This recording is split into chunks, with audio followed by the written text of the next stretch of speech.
two psychedelics, a witch, two Leons, and another pair of balls on a country album cover. That's what I got at the very first record show in Collinsville, Illinois. That's a brand new record show. So glad I got to go to that. Thanks to Travis for putting all of that on. Let's get right to the records, by the way. Hi, I'm Robert Fithen. Gandalf! Could not believe I found an original 1969 pressing of this for just $2.50. Oh, I forgot I had that on. Okay, yeah, this is not an original pressing at all. Those go for about $700 or $800 on, like eBay and Discogs and all that. I'm not paying hundreds of dollars for a record. Yeah, not even Steely Dan. But yeah, I got a reissue of this. I think this is from maybe 2017 or something like that. But yeah, Gandalf is great. I've streamed their album for years. Finally glad to have this. And even if it is a reissue, they're kind of a lighter psychedelic sound. Not exactly sunshine pop, but just kind of a lighter psychedelic. A lot of great stuff on here. They have harder elements as well, like a nice guitar break in the song Nature Boy. And the album ends with I Watch the Moon, which has this big build-up crescendo sound to it.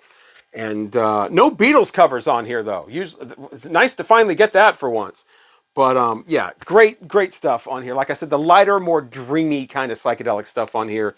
And just a lot of great tunes on here. Tiffany Rings and You Upset the Grace of Living with its wow sound. There's covers on here of Tim Hardin's songs. There's like 3 of them. I don't know if he was affiliated with the band at all. But Tim Hardin was a singer-songwriter from the late 60s, early 70s. He actually played Woodstock. He was in the Woodstock movie, but not his performance. He was the guy that was completely drunk or blasted out of his mind walking around with the acoustic guitar going, oh, well, those motorcycles really help with the sound, don't they? He was that guy in the movie, but he had some substance issues in life. But yeah, they got 3 of his songs on here, and there's a little bit of distortion, especially in the vocals of the very first track, Golden Earrings, and there's some sounds like tape dropouts in the last song on side 1, You Upset the Grace of Living, which is Tim Hardin's song. And I remember I know a couple of guys in the vinyl community have an original pressing of this. One of them is Psychedelic. By the way, if you haven't checked out the Psychedelics channel on YouTube and you're into psychedelic music from the 60s and 70s, you definitely got to subscribe to that because he's got it all. But and original pressings, a lot of it. But I remember asking him, and this has been like over a year ago, but I still remember it. I remember asking him if those are on the original, and I think he said they were. So it's not like a reissue thing. It originally sounds like that, but this reissue, the story with Gandalf and why they weren't more popular is when they were first out, there was a manufacturing error with Capitol Records, and they actually put the wrong record in the sleeves. And people were bringing it back, and they weren't getting just trading it out with one. They were actually getting refunds and store credit and getting a whole different album. So nobody had the Gandalf albums. There were very few of them that had the right record in there. So that's one of the things that makes it so incredibly rare. And then these reissues, including this one, unfortunately warped. I was going to tell you that they did this on made it look like the original with the original Capitol Rainbow label. Unfortunately, this is also a rainbow pressing. So a lot of these, from what I understand, are warped, including this one. It's not a huge warp, but it's kind of a warbly thing throughout. And it doesn't really affect the sound, but it's just very disturbing watching your stylist do that for an entire album. But I think I'm just going to stream it from now on again. But yeah, I mean, these guys can't get a break. First of all, wrong record in the sleeves back in 1969. And then here we are more than 50 years later, it gets reissued. And a lot of them are warped. So these guys just cannot catch a break. But an incredible album anyway. One of my favorites of this era, of the kind of more obscure bands. Check out Gandalf. Also, another reissue, I got The Music Machine. Turn On the Music Machine. What a badass garage rock band. No frills garage rock here. This is another reissue. I wasn't sure how this was going to sound, but I'm glad I took a chance on this. It does have an overabundance of sibilance. So maybe in the comments, if somebody's got an original stereo pressing of this, is it kind of got that sibilance in there too, where all the S's kind of sound like shh when the guy does the S sound. But other than that, this got a great sound to it. A very wide sound stage, very loud and clear. Very clear sound. And the vinyl itself is dead quiet. And it sounds great, even for a reissue. And like I said, these guys are just badass. There's no goofiness here. There's no kind of, wackiness. It's just raw garage rock, Even sounds kind of evil in places, kind of sounds kind of dangerous. Look at that black glove, man. I love that black glove on the cover. That really gives you an idea of what this sounds like. But yeah, the Music Machine, they had a kind of a hit with Talk Talk, but there's a lot of great songs on here. They do have a Beatles cover of Taxman, which they just bash it, man. And they also do Hey Joe, where their sounds a little more pleading. I guess it's kind of a sadder kind of a version of that. But a lot of great, just garage rock and roll. I would definitely suggest this if you don't have it and you're into garage rock type stuff. From 1966, The Music Machine, and Turn On the Music Machine. And then once you turn it on, be sure to turn it up. I really like this album. Okay, now for something completely different. It's Moe Bandy and his last independent release from the GRC before he went to Columbia. It's Bandy, the Rodeo Clown. Now, not only did I get this for the, straightforward, hard-edged, honky-tonk sounds of Moe Bandy, but when I saw that back cover, now, a few videos back, I showed a David Allan Coe album cover where all the guys are bent over mooning you, basically. And one guy is bent over a little too far. You can clearly see the guy's balls. And I had said at the time that this is probably the only time you're going to see a pair of balls on a country album cover. I was wrong. There you go. There's a big old pair of bull balls on the back of that. And you got good old Moe Bandy back there just laughing it up, having a good old time. Which that's one of the reasons I wanted to get this. Not just because, a great honky-tonk country of Moe Bandy, but also that back cover, when life gets a little too heavy, gets a little too morose, a little too serious, it reminds you just got to stop sometimes and just laugh at some balls. Just laugh at some balls, man. Take the edge off. Change your whole emotional outlook and just laugh at some balls. Make it animal balls, like some big old pig balls swinging back and forth, or big old balls on a bull. You don't want to laugh at a human guy's balls because he might think you're laughing at his penis. And then, it could turn into one of those Clint Eastwood Unforgiven movie situations where he pulls out a knife and, cuts you up or whatever. You don't want to do that. But you can certainly laugh at some animals. It's like stop and smell the roses. Just stop and laugh at some animal balls. Whenever you get the chance, man. You ever feeling down and out and broken, just laugh at some animal balls. This is a really good album, too. Like I said, his last one for GRC before he moved to Columbia, and his sound became kind of, more conventional or whatever. But yeah, Moe Bandy. White Witch, thanks so much to Travis, who not only put on this show in Collinsville, he was the brains behind this whole thing, but also gave me this one, The White Witch. He saw my review of the first White Witch album on Instagram, which, by the way, you can follow me for full reviews of a lot of these on my Instagram. It's Robert Fifth and Vinyl. But White Witch's second album, so now thanks to Travis, I have 100% of their discography. This is their second album, which has some great rock music on here. I'm saying music for a reason. The great, slide guitar on some of these, your basic mid-70s classic rock kind of sound. They do it pretty well. It's that vocalist, again, just like the first one, who runs it almost. I mean, he sings in this kind of really kind of sound. He sounds like a cartoon villain that has his own song. You know how like sometimes cartoon characters will have like a theme song and they'll sing? That's kind of what he sounds like. And he's a lot better when he just calms that down. But like I said, the music's actually pretty good on here. In White Witch, because that's good magic. They're like the opposite of black magic. So there's no evil in this at all. A lot of straightforward, classic rock kind of sound, from the mid-70s. I think this is from 74. The first album was from 72. Has a song on here called Slick Witch, though, which has the word Lollapalooza in the lyrics.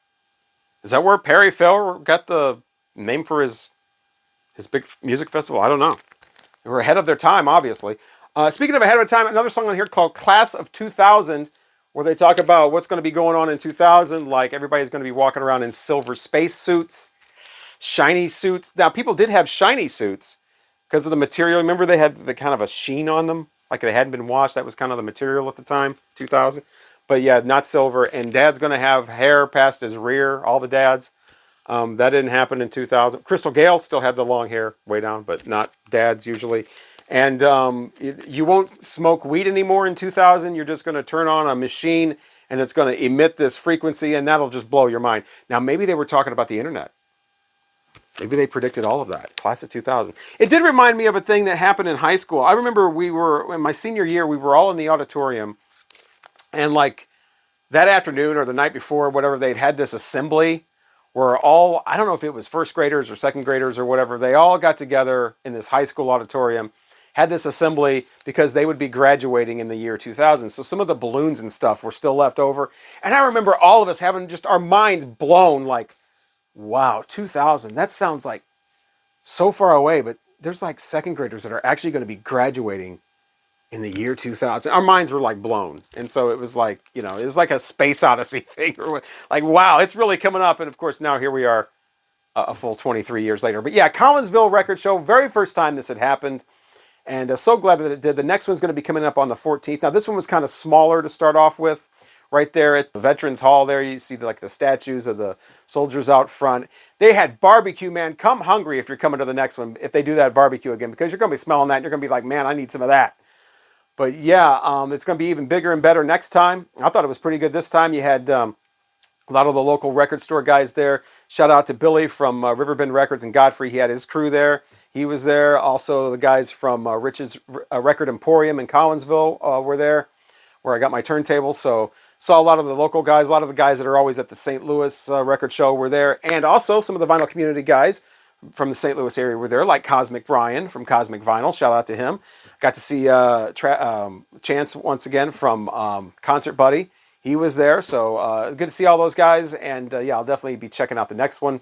If you're coming from out of town, though, you want to go the little bit of a longer way on 64, so you can definitely see the world's largest ketchup bottle.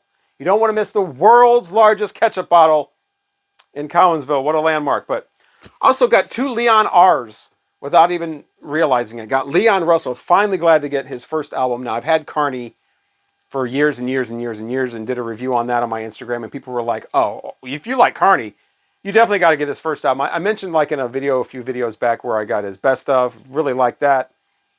But yeah, this is just as good as everybody said it was. He's got the Delta Blues thing going on, New Orleans thing, and man, since he was a studio musician before putting out his debut, he's got backup on here from, I mean, some top talent. He's got like, you know, a couple of Beatles on here, George Harrison, Ringo Starr helping him out on this, a couple of the Rolling Stones. You got Charlie Watts and Bill Wyman on here. You got Mary Clayton on here. You got Steve Winwood on here. You got Eric Clapton on here. So a lot of the greats are on here helping him out right off the get-go. And, you know, you got the love ballads like Hummingbird and A Song for You, which all kinds of people have covered. That's actually what starts off the album. You realize what a great songwriter this guy is. But also a lot of rollicking fun type stuff on here as well. Just a great album with a lot of talent involved, and so glad I got this. Actually I was fortunate enough to get a early pressing of this before they started crossing off the Shelter Records logo. There's a black line through a lot of them, and on the record too. So don't use Superman's logo, man. It never works out well. Why do people think they can do that? Like that Illinois album, and yes, it's called Illinois. I know how to pronounce Illinois. It's called Illinois. They put Superman on the cover of that. They had to recall the covers, take Superman off. Don't mess with Superman, man. That's a copyright. Leon Russell. Really like this album. And another Leon Redbone. I had a couple of his albums too, and really enjoy his kind of, I don't know if you'd call it a shtick or whatever, but a man of mystery he is. He passed away a few years ago and still was able to retain a lot of the mystery about who exactly this guy is. But he goes by Leon Redbone, not to be confused with the band Redbone and Come and Get Your Love and all that. This is Leon Redbone. Champagne Charlie is the name of the album, by golly, and it's a lot of fun. A totally different sound than a lot of the other stuff I have. This guy basically takes a lot of the classics from ragtime and vaudeville and things like that and does his own version of it. Doesn't really contemporize it very much. I mean, it sounds like an album from that time. I mean, obviously it's a little better recorded. This is from 1978, but I really like this album. He keeps the thing going through the whole thing, but it never gets old. These are all pretty much standards. You got the title track's great. Champagne Charlie is my name, by golly, and Rogan and stealing his game. And Champagne Charlie, I guess, was the guy who actually brought champagne to America. He's also a British politician. 2 different Champagne Charlies, and so now we have a third one. Big Bad Bill is Sweet William now. Van Halen fans might recognize that one. That is on here as well. He does his version of that. And just a lot of fun stuff. I don't think you're supposed to be completely sober when you listen to this. Probably not a good idea, but like I said, definitely different from all the classic rock and the country and the funk and soul that I'm used to listening to. You know, good old ragtime, you know, vaudeville kind of stuff. Leon Redbone, check some of his stuff out. This is This is my new favorite one from him, Champagne Charlie. So that's it. Again, thanks to Travis for putting on the show. Look forward to going to future ones as well. Since it's so close to where I live, just shoot right over there and go to a record show. That's awesome. Another shout out to everybody that I saw. Recognize now, people coming up and saying, "Hey, aren't you Robert Fithen?" And somebody says that, I'm expecting have to get, you know, I'm going to get punched in the face or something for some crazy Beach Boys fan or something. But actually, they said that they liked my videos and enjoy my channel and all that. So I really, really appreciate that. That's great to hear. And so thank you for watching this video. Please consider giving it a thumbs up and all that good stuff. And thanks to the vinyl community for making all the great videos. And hopefully we will talk again soon.